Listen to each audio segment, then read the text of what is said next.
मेरा नाम सरला मिश्रा है। जी। और आप पूछिए। ये जो कार्यक्रम है, कार्यक्रम के बारे में बताएं और कुछ हमारे दर्शकों के लिए जो आप कहना चाहें अपने। ये क्रिकेट और कविता का अद्भुत समागम है, जी। जो कि क्रिकेट इसलिए हो रहा है क्योंकि हमारे स्वास्थ्य से जुड़ा हुआ किस तरह से हमें अपने शरीर को फिट रखकर, अपने शरीर जी। को स्वस्थ रखकर हम किस तरह से अपनी दिनचर्या और जीवन शैली में सुधार ला सकते हैं। और कविता का समागम इस तरह से है क्योंकि कविता हमारे मन के भावनात्मक विचारों को और विकारों को बाहर लाती है, और कविता की भाषा जो है बड़ी आसानी से समझ में आती है लोगों के अंदर। नवरस व्याप्त कविता में श्रृंगार भी है, ओज भी है, देशभक्ति है, भक्ति है, ईश्वर की भक्ति है, और हंसी भी है, जो आज के समय में हर कोई हंसना चाहता है, खुश रहना चाहता है। तो इस तरह से ये जो हमारा अद्भुत समागम स्थापित हुआ, इसमें कवियों का हुजूम कहना चाहिए, दूर दूर से, देश विदेश से सारे कवि उमड़ पड़े हैं। तो एक बहुत ही आनंदमय वातावरण के साथ ये हमारा कार्यक्रम एक दिन निकल गया। आज बस मैम कुछ हटके मैं पूछूंगा कि कवियों का क्रिकेट। जी, कवियों का क्रिकेट मैंने यही बताया कि स्वास्थ्य, मानसिक और शारीरिक दोनों स्वास्थ्य को एक साथ इकट्ठा करने की ये एक प्रेरणादायक परिकल्पना है। इस क्रिकेट से, दौड़ से, भाग से, खेल से जो है हमारा शरीर स्वस्थ होता है, और कविता और विचारों से हमारा मानसिक विचार स्वस्थ होता है। एक यही अद्भुत समागम है कि कवियों का क्रिकेट। मैम हमारे दर्शकों के लिए कुछ हो जाए। दर्शकों से यही कहना चाहूँगी कि कविता सुनें, साहित्य से जुड़ें, और हिंदी भाषा के सम्मान में, हिंदी भाषा के प्रचार प्रसार में जितना हो सके अपने देश को, अपने समाज को गौरवान्वित करने वाली भाषा जो हिंदी है, इसके उत्थान के लिए भारत का हर व्यक्ति, हर नागरिक सामने आए, कविता से जुड़े, कहानियों से जुड़े, साहित्य से जुड़े, परंपरा से जुड़े और संस्कृति से जुड़े। बहुत बहुत मैम एक कुछ हमारे दर्शकों को हंसा भी दीजिए एक बार। हंसाना तो मुझे आता नहीं है, तो एक कुछ कविता सुना दीजिए। मैं कविता सुना सकती हूँ। 4 पंक्तियाँ बेटियों के लिए समाज में, क्योंकि मैं भी बेटी हूँ, मातृशक्ति यहाँ बैठी हुई हैं और हैं जी। 4 पंक्तियाँ बेटियों के संस्कार के लिए, बेटियों के विचार के लिए, बेटियों के उत्थान के लिए। सुनिएगा कि प्रेम रस घोलती हैं जो हैं वरदान रूप, बेटियों के हेतु सुविचार मत भूलना। आपका घराना आपसे ही फल फूल उठा, लाडली कभी भी संस्कार मत भूलना। तो आपसे ही मेरे स्वाभिमान की सुगंध बही, आप प्रेम करुणा दुलार मत भूलना। धन्य है तुम्हारा जन्म, 2 कुलों को तार गई, आप प्रेम भावना का सार मत भूलना। और कहें तो मैं हिंदी भाषा के लिए भी 4 पंक्तियां सुनाऊंगी। सुनिए दादू, 4 पंक्तियां हिंदी भाषा के लिए सुनो, क्योंकि मैं भूल रही हूँ, आप लोग बात कर। 4 पंक्तियां हिंदी भाषा के लिए कि हिंदी कौन है। कि बनी शब्दावली संग भाव का परिधान हिंदी है, गुणी माँ भारती के भाल की पहचान हिंदी है।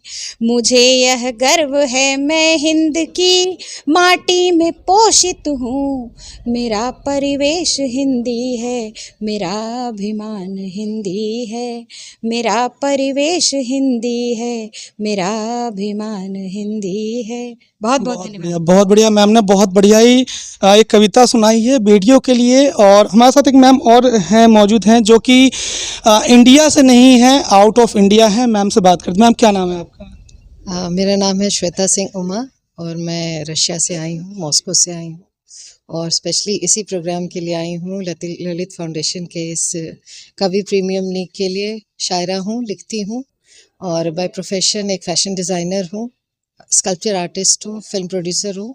और सबसे अच्छी विधा जो दिल के करीब है वो लिखना है, क्योंकि ये जो जज्बात को कलम से आप जब हरफों पे उतारते हैं, शब्दों में बांधते हैं, तो वो जो कला होती है वो व्यक्त करने का जो तरीका और जो सुकून मिलता है वो मुझे खींच लाता है हर बार यहाँ। क्योंकि वहाँ जहाँ मैं रहती हूँ वहाँ पे अपनी भाषा के लिए मैं बहुत थोड़ा बहुत जो भी हो सकता है करती हूँ। मेरी संस्था है क्रिएटिव पैराडाइज, जो वहाँ पे रशियन बच्चों को, रशियन यूनिवर्सिटी के बच्चों को हिंदी से जोड़ती है। वहाँ पे 7 यूनिवर्सिटी में हिंदी पढ़ाई जाती है और वहाँ के बच्चे हिंदी सीखना चाहते हैं, हमारी संस्कृति से जुड़ना चाहते हैं, समझना चाहते हैं।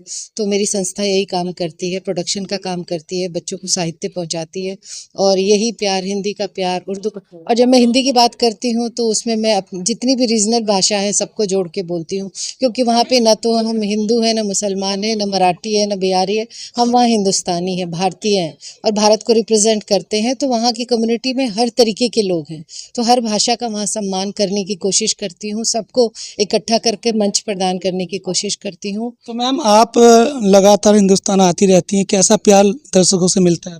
बहुत बहुत प्यार मिलता है और यही एनर्जी लेके मैं वापस जाती हूँ अपना काम करने के लिए। तो कुछ हो जाए मैम हमारे दर्शकों के लिए। जी ज़रूर ज़रूर, मैं आपके दर्शकों को अपनी एक गज़ल से, ज़्यादातर मैं गज़लें लिखती हूँ, शायरा हूँ, तो एक गज़ल से जोड़ती हूँ। दिल की बेचैन तमन्ना को छुपा लूं तो चलूं, दिल की बेचैन तमन्ना को छुपा लूं तो चलूं, अपनी सांसों को ज़रा और संभालूं तो चलूं, दिल की बेचैन तमन्ना को छुपा लूं तो चलूं। और इसका एक और शेर है। जी मैम। बाद में महफिल जाना में कदम रखूंगी, बाद में महफिल जाना में कदम रखूंगी, पहले तन्हाई का एक जश्न मना लूं तो चलूं, पहले तन्हाई का एक जश्न मना लूं तो चलूं, अपनी सांसों को ज़रा और संभालूं तो चलूं, दिल की बेचैन तमन्ना को छुपा लूं तो चलूं। बहुत शुक्रिया।